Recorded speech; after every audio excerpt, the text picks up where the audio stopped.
الحکم کے قتل اور اس کی بیوی کے اغوا کا وقت رات گہری ہونے کے بعد کا ہے۔ سورج غروب ہوا تو الحکم اپنے جھونپڑے میں آئے۔ اس کی بیوی اپنے کپڑوں میں تھی، وہ بڑھیا کو پنایا ہوا ریشمی لباس اس کے کمرے میں پھینک آئی تھی۔ سوچ رہی تھی کہ اپنے خاوند کو آج کی واردات بتائے یا نہ بتائے۔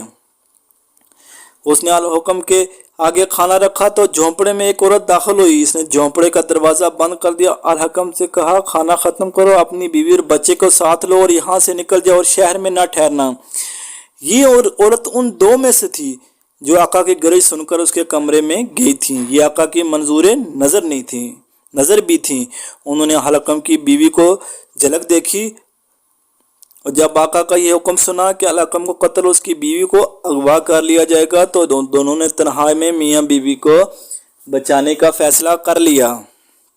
دونوں کو اپنا اپنا لڑپکن یاد آ گیا۔ انہوں نے شادی کے خواب دیکھے تھے مگر اس شخص کی بے نکاحی بیویاں بنیں، یہاں سے وہ بھاگ بھی نہیں سکتی تھی۔ انہوں نے دیکھا ہے کہ ایک معصوم لڑکی جو ایک دودھ پیتے بچے کی ماں بھی ہے، غریب اور پردیسی بھی ہے، ایک انسان کی ہوس کا شکار ہو رہی ہے۔ وہ خود تو لڑپکن میں معصومیت اور اپنے خوابوں کو نہ بچا سکی تھی، انہوں نے اس لڑکی کو بچانے کا فیصلہ کر لیا۔ یہ فیصلہ تو خدائے ذوالجلال کا تھا کہ اس بچے کی ماں گناہ کے پرستاروں سے محفوظ رہے۔ اس کے لیے خدا نے ان دو عورتوں کو سبب بنایا جو گناہوں میں ڈوب چکی تھی۔ یہ الحکم کی بیوی کے ایمان کا کرشمہ تھا۔